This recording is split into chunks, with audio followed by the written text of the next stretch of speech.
दोस्तों, एक ऐसा कलाकार जिसकी आंखों में गुस्सा भी दिखता है, दर्द भी और सच्चाई भी, जिसकी आवाज सुनते ही डायलॉग दिल में उतर जाते हैं। लेकिन क्या आप जानते हैं, एक समय ऐसा भी था जब एक बड़े व्यापारी का बेटा होने के बावजूद नाना पाटेकर को ईंट के भट्टों पर मजदूरी करनी पड़ी थी। बचपन में सड़कों पर झेब्रा क्रॉसिंग पेंट करना, रात दिन पोस्टर चिपकाना, यही उनकी जिंदगी बन गई थी। फिर आखिर कैसे यह संघर्षों से भरा लड़का बन गया भारतीय सिनेमा का दमदार अभिनेता? कैसे उनकी जिंदगी में आया प्यार, और क्यों प्रेम विवाह के बाद भी उनकी पत्नी उनसे दूर हो गई?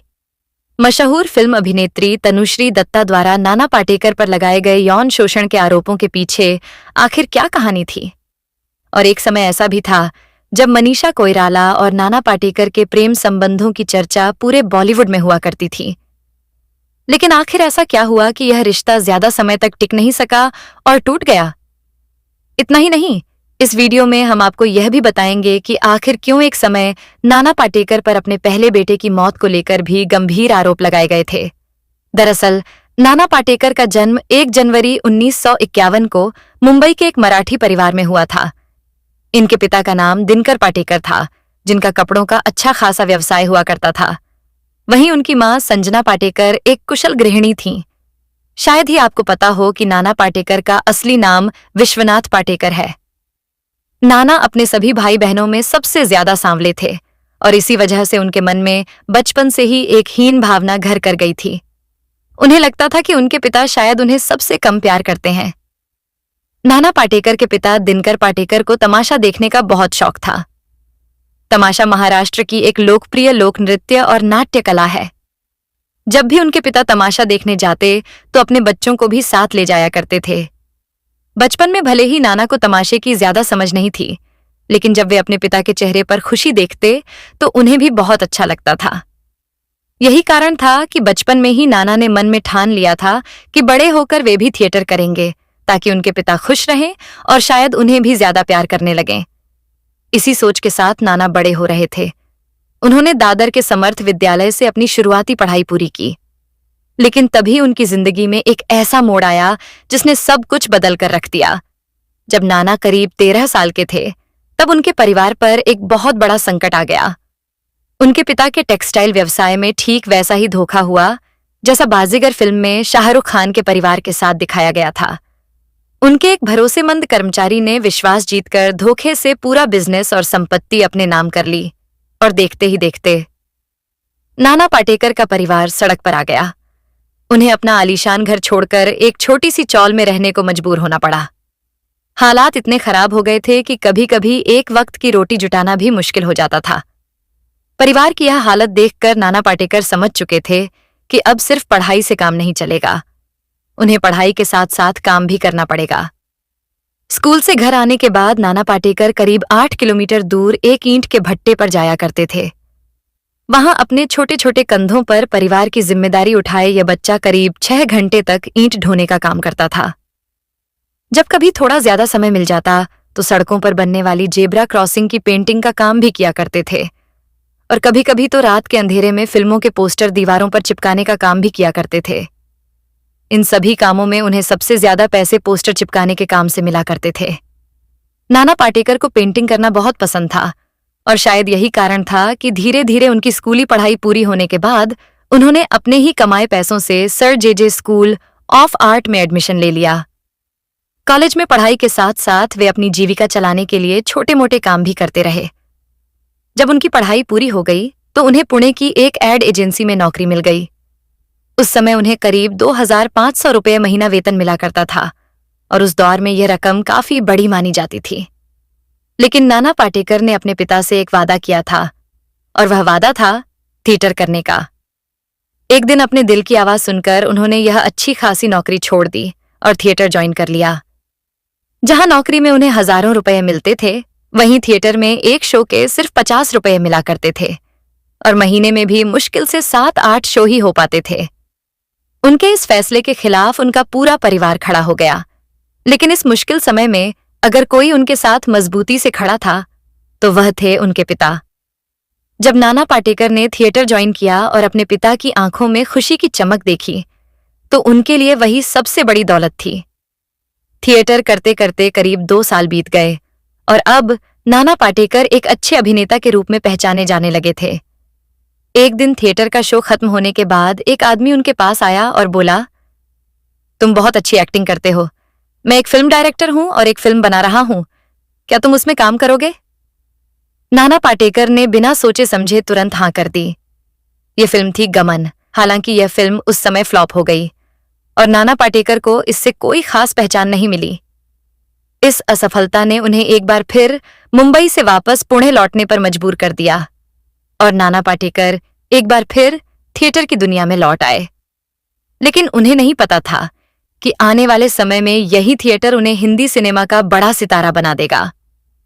लेकिन इसी दौरान नाना पाटेकर की मुलाकात एक नई अभिनेत्री नीलकांति पाटेकर से हुई। नीलकांति उस समय थिएटर की दुनिया में नई नई आई थीं। पेशे से वह बैंक में नौकरी करती थीं और थिएटर सिर्फ शौक के लिए किया करती थीं। साथ साथ थिएटर करते करते दोनों की दोस्ती हो गई और धीरे धीरे यह दोस्ती प्यार में बदल गई। फिर एक दिन दोनों ने फैसला किया कि अब इस रिश्ते को एक नाम दे देना चाहिए और दोनों ने शादी कर ली। जब नाना पाटेकर ने नीलकांति से शादी की थी तब उनकी पत्नी उनसे ज्यादा कमाया करती थीं, क्योंकि वह बैंक में नौकरी भी करती थीं और थिएटर भी। उन दिनों नीलकांति की कमाई करीब 2200 रुपये महीना हुआ करती थी, जबकि नाना पाटेकर को अपने थिएटर शोज से 1100-1200 रुपये ही मिल पाते थे। इस तरह दोनों की कुल कमाई मिलाकर घर में करीब 3500 से 4000 रुपये आ जाते थे और उस दौर में यह रकम काफी बड़ी मानी जाती थी। दोनों अपनी जिंदगी खुशी खुशी जी रहे थे, लेकिन तभी जिंदगी ने एक और कठिन मोड़ ले लिया। एक दिन नाना पाटेकर के पिता दिनकर पाटेकर बहुत गंभीर रूप से बीमार पड़ गए। उस समय नाना सिर्फ थिएटर ही किया करते थे। उन्होंने अपने पिता को एक सरकारी अस्पताल में भर्ती करवाया, लेकिन इलाज में काफी पैसे लगने थे। थिएटर के शोध से मिलने वाले पैसों से घर चलाना और साथ ही पिता का इलाज कराना, दोनों ही काम करना बेहद मुश्किल हो गया था। नाना पाटेकर अपने पिता के इलाज के लिए ज्यादा से ज्यादा शो करने लगे, लेकिन पैसों की कमी के कारण वे अपने पिता को बचा नहीं सके। जिस दिन उनके पिता का निधन हुआ, उस दिन नाना पाटेकर महासागर नाम का एक थिएटर शो कर रहे थे। शो के बीच में ही उन्हें खबर मिली कि उनके पिता अब इस दुनिया में नहीं रहे। लेकिन इसके बावजूद नाना पाटेकर ने शो बीच में नहीं छोड़ा, बल्कि उन्होंने पूरा शो खत्म किया। बाद में एक इंटरव्यू में नाना पाटेकर ने कहा था, मेरे पिता चाहते थे कि मैं थिएटर करूं, इसलिए मैंने शो पूरा किया और उसके बाद ही उनके अंतिम संस्कार में गया। थिएटर के दौरान नाना पाटेकर का एक शो काफी मशहूर हुआ था, लेकिन वह शो नाटक की वजह से नहीं, बल्कि नाना पाटेकर की प्रतिक्रिया की वजह से चर्चा में आया था। दरअसल उस नाटक में एक बलात्कार का दृश्य दिखाया गया था और उस दृश्य के बाद दर्शकों में बैठे कई लोगों ने तालियां बजानी शुरू कर दी। यह देखकर नाना पाटेकर अचानक गुस्से में मंच छोड़कर चले गए। काफी समझाने बुझाने के बाद वे वापस तो आए, लेकिन मंच पर आते ही उन्होंने दर्शकों से कहा, रेप जैसी सामाजिक बुराई पर तालियां बजाना बेहद शर्मनाक है, भले ही वह सिर्फ एक नाटक ही क्यों ना हो। नाना पाटेकर का यह साहसिक बयान सुनकर पूरा हॉल कुछ देर के लिए खामोश हो गया। इस तरह नाना पाटेकर ने हमेशा अपने सिद्धांतों के साथ समझौता किए बिना अपनी जिंदगी और अपने थिएटर को जिया। धीरे धीरे थिएटर करते करते फिर करीब 2 साल बीत गए। एक दिन नाना पाटेकर एक शो कर रहे थे, लेकिन यह शो बाकी शो से काफी खास था, क्योंकि उस दिन यह नाटक देखने के लिए उस दौर की मशहूर अभिनेत्री स्मिता पाटिल आने वाली थीं। वैसे तो स्मिता पाटिल पहले भी नाना पाटेकर के साथ गमन फिल्म में काम कर चुकी थीं और वह नाना पाटेकर की एक्टिंग से पहले से ही काफी प्रभावित थीं। नाटक खत्म होने के बाद मशहूर अभिनेत्री स्मिता पाटिल खुद उठकर नाना पाटेकर के पास आईं। उन्होंने नाना से कहा, आपकी एक्टिंग में जबरदस्त जान है, आपने फिल्मों में फिर से कोशिश क्यों नहीं की? इस पर नाना पाटेकर मुस्कुराते हुए बोले, मुझे फिल्मों में कौन काम देगा? न मेरी आवाज अच्छी है और न ही मैं देखने में खूबसूरत हूं। यह सुनकर स्मिता पाटिल ने उनसे कहा, आप एक बार मेरे साथ मुंबई चलिए, मैं आपको फिल्मों में काम दिलवाने की कोशिश करूंगी। शुरू में नाना पाटेकर ने इससे मना कर दिया, लेकिन अपने साथियों के काफी समझाने के बाद आखिरकार उन्होंने हां कर दी। स्मिता पाटिल उन्हें मशहूर निर्देशक रवि चोपड़ा के पास लेकर गईं। उन दिनों रवि चोपड़ा आज की आवाज नाम की फिल्म बना रहे थे, जिसमें स्मिता पाटिल भी काम कर रही थीं। स्मिता पाटिल ने रवि चोपड़ा से नाना पाटेकर को फिल्म में मौका देने की गुजारिश की। रवि चोपड़ा ने नाना को ऊपर से नीचे तक देखा और फिर कहा, मैं इन्हें इस फिल्म में एक नेगेटिव किरदार दे सकता हूं। नाना पाटेकर पहले इस रोल को करने के लिए तैयार नहीं थे, लेकिन स्मिता पाटिल समझदार थीं। उन्हें पता था कि यह रोल नाना के लिए बड़ा मौका साबित हो सकता है। काफी समझाने के बाद नाना पाटेकर मान गए और फिल्म में जगमोहन का किरदार निभाया। फिल्म अच्छी हिट रही, लेकिन अफसोस की बात यह थी कि नाना पाटेकर के किरदार को उस समय ज्यादा नोटिस नहीं किया गया। अब नाना पाटेकर को बॉलीवुड में एंट्री तो मिल चुकी थी, लेकिन जो रोल मिल रहे थे वो बहुत छोटे छोटे हुआ करते थे। उन्होंने मोहरा, अंकुश और प्रतिघात जैसी फिल्मों में काम तो किया, लेकिन इन फिल्मों से उन्हें पैसे तो मिले, पहचान नहीं। नाना पाटेकर मेहनती थे। उन्होंने ठान लिया था कि अपने परिवार को बेहतर जिंदगी देने के लिए उन्हें और मेहनत करनी होगी। आपको बचपन में टीवी पर आने वाला मशहूर cartoon show the jungle book तो याद ही होगा, जिसमें जंगल में पलने वाला छोटा बच्चा मोगली रहता है। इस शो में खतरनाक बाघ शेर खान की आवाज किसी और ने नहीं बल्कि नाना पाटेकर ने दी थी। इस काम से उनकी गुजर बसर चलती रही। तभी उन्हें फिल्म परिंदा में काम करने का मौका मिला। इस फिल्म में नाना पाटेकर ने मुख्य खलनायक का किरदार निभाया और यह फिल्म बहुत बड़ी हिट साबित हुई। यही वह फिल्म थी जिससे दर्शकों ने पहली बार नाना पाटेकर को गंभीरता से नोटिस किया। अब नाना पाटेकर ने बॉलीवुड के आसमान में उड़ान भरनी शुरू कर दी थी। इसके बाद उनकी फिल्म प्रहार आई, जिसमें उन्होंने आर्मी ऑफिसर का किरदार निभाया। इस रोल के लिए नाना पाटेकर ने करीब 3 साल तक कड़ी ट्रेनिंग भी ली थी और यह फिल्म भी काफी सफल रही। इन तमाम खुशियों के बीच उनकी जिंदगी में एक और बड़ी खुशी आई। उनके घर एक बेटे का जन्म हुआ। लेकिन जब नाना पाटेकर अपने बेटे को देखने अस्पताल पहुंचे तो उनका चेहरा देखकर वे चौंक गए, क्योंकि उनके बेटे के दोनों होंठ कटे हुए थे और वह दूसरे बच्चों से काफी अलग दिख रहा था।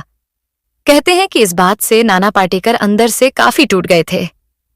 बेटा जैसे जैसे बड़ा होने लगा, उसकी स्वास्थ्य संबंधी समस्याएं भी बढ़ती चली गईं और इसी के साथ नाना पाटेकर की चिंता भी बढ़ती जा रही थी।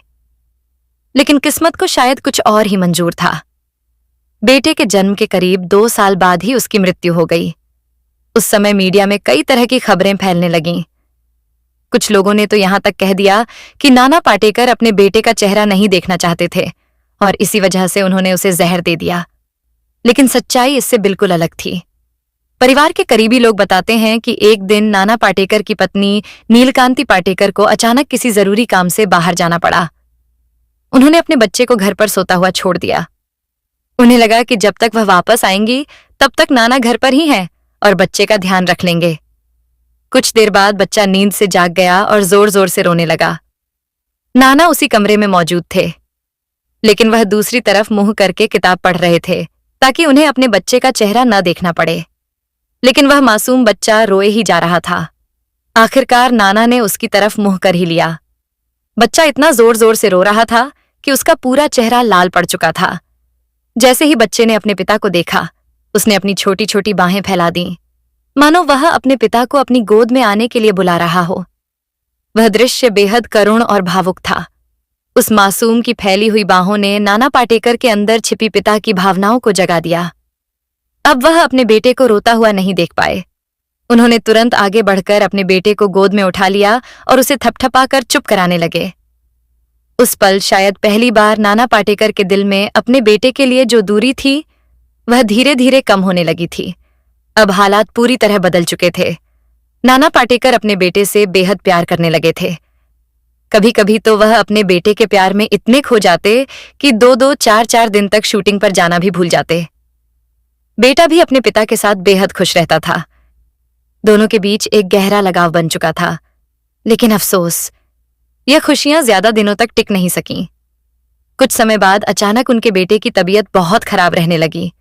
नाना पाटेकर अपने बेटे को सीने से लगाए उसकी जान बचाने के लिए हर मुमकिन कोशिश करने लगे। लेकिन डॉक्टरों की बातों से धीरे धीरे यह साफ हो गया था कि उनका बेटा अब ज्यादा दिनों तक इस दुनिया में नहीं रहेगा। और आखिर वही हुआ। कुछ ही समय बाद उनके बेटे ने इस दुनिया को हमेशा के लिए अलविदा कह दिया। बेटे की मौत के बाद नाना पाटेकर अंदर से पूरी तरह टूट गए थे। उनकी पत्नी नीलकांति पाटेकर बताती हैं कि बेटे की मौत के बाद नाना अक्सर खुद को ही दोष देते रहते थे। उन्हें लगता था कि शायद अगर उन्होंने पहले ही अपने बेटे को उतना प्यार दिया होता तो शायद ऊपर वाला उनका बेटा उनसे न छीनता। वह हमेशा गुमसुम रहने लगे थे, उदास और खोए खोए से। उनकी हालत देखकर परिवार वालों को भी उन पर तरस आने लगा था, लेकिन शायद किस्मत को नाना पाटेकर को फिर से मुस्कुराते देखना मंजूर था। कुछ समय बाद उनके घर एक बार फिर खुशियां लौटीं। उनकी पत्नी नीलकांति ने दूसरे बेटे को जन्म दिया। नाना पाटेकर ने अपने इस बेटे का नाम रखा मल्हार पाटेकर। बेटे के आने से उनकी जिंदगी में फिर से रोशनी लौट आई और इसी के साथ साथ नाना पाटेकर का फिल्मी करियर भी तेजी से उड़ान भर रहा था। वैसे नाना पाटेकर का नाम आते ही जो फिल्म सबसे पहले लोगों को याद आती है वह है तिरंगा। ये फिल्म 1993 में रिलीज हुई थी।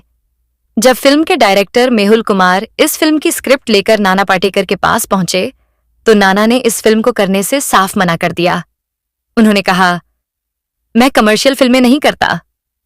काफी समझाने के बाद नाना पाटेकर मान तो गए, लेकिन उन्होंने एक शर्त रखी। उन्होंने कहा कि इस फिल्म में उनके साथ काम करने वाले अभिनेता राजकुमार उनके काम में किसी भी तरह का हस्तक्षेप नहीं करेंगे। तब डायरेक्टर मेहुल कुमार ने उन्हें समझाया कि वे पहले भी राजकुमार के साथ 2 फिल्में कर चुके हैं और उनके बारे में जो कहानियां फैली हुई हैं वे ज्यादातर मनगढ़ंत हैं। फिल्म की शूटिंग शुरू हुई। शूटिंग के दौरान यह जरूर देखा गया कि दोनों कलाकार अपना अपना शॉट देने के बाद अलग अलग बैठ जाया करते थे और ज्यादा बातचीत नहीं करते थे। फिल्म में एक गाना था, पीले पीले ओ मोरे जानी। इस गाने में राजकुमार और नाना पाटेकर को साथ में डांस करना था, लेकिन नाना पाटेकर ने डांस करने से मना कर दिया। उन्होंने कहा, मैं फिल्म में एक पुलिस ऑफिसर का किरदार निभा रहा हूं, ऐसे में डांस करना और ठुमके लगाना अच्छा नहीं लगेगा। दर्शक इस सीन को देखकर क्या सोचेंगे? तब मेहुल कुमार ने उन्हें समझाया कि यह कोई रोमांटिक गाना नहीं है, बल्कि मस्ती से भरा हुआ सीन है। आखिरकार नाना पाटेकर मान गए और गाने की शूटिंग पूरी हुई। कहा जाता है कि इस गाने की शूटिंग के बाद राजकुमार और नाना पाटेकर के बीच अच्छी दोस्ती हो गई थी। इधर तिरंगा फिल्म की शूटिंग पूरी हुई और उधर नाना पाटेकर को एक और बड़ी फिल्म मिल गई, क्रांतिवीर। लेकिन इस फिल्म की शूटिंग शुरू होने से पहले ही मुंबई में दंगे भड़क उठे। हालात इतने खराब हो गए कि शूटिंग तो दूर, नाना पाटेकर को अपने ही घर में बंद रहना पड़ा। कई दिनों तक घर में कैद रहने के बाद नाना पाटेकर काफी परेशान हो गए। एक दिन अचानक उन्होंने अपनी जीप निकाली और सड़कों पर निकल पड़े। वे लोगों से शांति बनाए रखने की अपील करने लगे। कह सकते हैं कि क्रांतिवीर फिल्म का यह अभिनेता शायद पहले से ही अपनी फिल्म के किरदार की तैयारी कर रहा था। कुछ समय बाद दंगे खत्म हुए और फिर क्रांतिवीर फिल्म की शूटिंग शुरू हुई। जब यह फिल्म रिलीज हुई तो यह बहुत बड़ी हिट साबित हुई। इस फिल्म के बाद नाना पाटेकर ने खुद को एक दमदार अभिनेता के रूप में स्थापित कर दिया। अब हालात ऐसे हो गए थे कि डायरेक्टर और प्रोड्यूसर खुद उनके पास फिल्मों के ऑफर लेकर आने लगे। इसी दौरान नाना पाटेकर खामोशी फिल्म की शूटिंग कर रहे थे। इसके साथ साथ उनकी एक और फिल्म बन रही थी, अग्निसाक्षी। और इन दोनों फिल्मों में एक चीज कॉमन थी। इन दोनों फिल्मों में नाना पाटेकर के साथ काम कर रही थीं मशहूर अभिनेत्री मनीषा कोइराला। और यहीं से शुरू हुई नाना पाटेकर और मनीषा कोइराला की वो कहानी जिसकी चर्चा उस समय पूरे बॉलीवुड में होने लगी थी। जहां एक तरफ फिल्म अग्निसाक्षी में मनीषा कोइराला नाना पाटेकर की पत्नी का किरदार निभा रही थीं, वहीं दूसरी तरफ फिल्म खामोशी में वही मनीषा कोइराला नाना पाटेकर की बेटी के रोल में नजर आ रही थीं। दो फिल्मों की लगातार शूटिंग की वजह से मनीषा और नाना का समय एक दूसरे के साथ काफी ज्यादा गुजरने लगा। धीरे धीरे दोनों के बीच नजदीकियां बढ़ने लगीं। हालात ऐसे हो गए कि नाना पाटेकर अपनी निजी जिंदगी को भी भूलने लगे। कहा जाता है कि वे कई कई दिनों तक अपने घर भी नहीं जाते थे। इसी वजह से उनके और उनकी पत्नी नीलकांति पाटेकर के बीच मतभेद काफी बढ़ गए। हालांकि दोनों का तलाक कभी नहीं हुआ, लेकिन वे अलग अलग रहने लगे। उधर नाना पाटेकर और Manisha Koirala live in relationship में रहने लगे थे। नाना पाटेकर ने एक इंटरव्यू में भी कहा था कि वे मनीषा से बहुत ज्यादा प्यार करने लगे थे। इसी दौरान साल 1999 में उनकी फिल्म कोहराम आई। इस फिल्म में उनकी सह कलाकार थीं आयशा जुल्का। फिल्म की शूटिंग के दौरान नाना पाटेकर और आयशा जुल्का के बीच भी नजदीकियों की खबरें आने लगीं। यह सब देखकर मनीषा कोइराला काफी परेशान रहने लगी थीं, क्योंकि उन दिनों नाना उन्हें ज्यादा समय भी नहीं दे पा रहे थे। ऐसे में एक दिन मनीषा कोइराला बिना बताए ही नाना पाटेकर की शूटिंग लोकेशन पर पहुंच गईं और वहीं उन्होंने नाना पाटेकर और आयशा जुल्का को एक आपत्तिजनक स्थिति में देख लिया। कहा जाता है कि यही वह पल था जब मनीषा कोइराला ने नाना पाटेकर से अपने सारे रिश्ते खत्म कर दिए।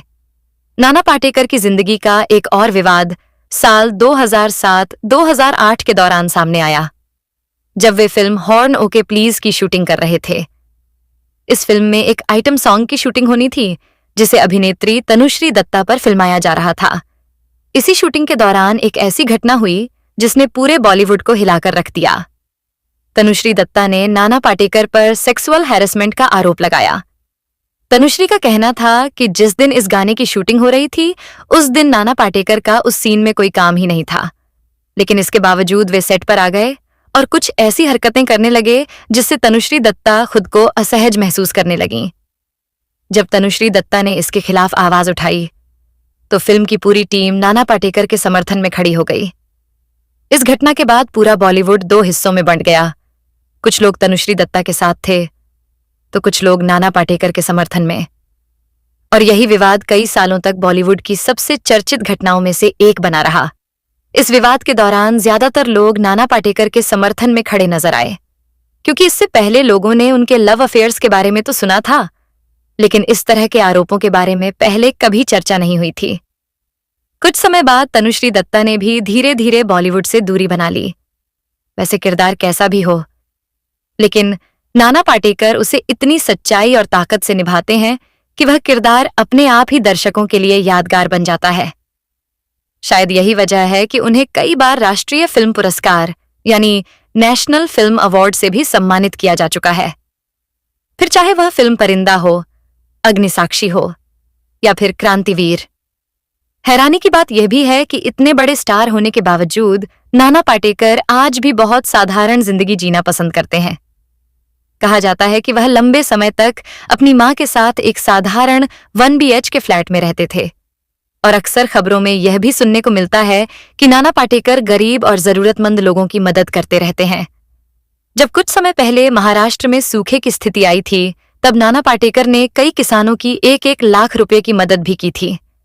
नाना पाटेकर का कहना है कि वे फिल्मों में काम पैसे या आलीशान जिंदगी के लिए नहीं, बल्कि रचनात्मक संतुष्टि के लिए करते हैं। और शायद यही वजह है कि भारतीय सिनेमा के इतिहास में नाना पाटेकर का नाम हमेशा सम्मान और गर्व के साथ लिया जाएगा। अगर आपको नाना पाटेकर की यह दिलचस्प और संघर्ष भरी कहानी पसंद आई हो, तो इस वीडियो को लाइक जरूर करें और कमेंट करके हमें बताएं कि आपको नाना पाटेकर की कौन सी फिल्म सबसे ज्यादा पसंद है। साथ ही अगर आप बॉलीवुड सितारों की ऐसी ही अनसुनी और रोचक कहानियां देखना चाहते हैं, तो हमारे YouTube चैनल स्टार मनोहर राठौर को जरूर सब्सक्राइब करें और बेल आइकन भी दबा दें, ताकि आने वाली हर नई वीडियो की जानकारी आपको सबसे पहले मिल सके। मिलते हैं अगली वीडियो में एक और दिलचस्प फिल्मी कहानी के साथ। धन्यवाद।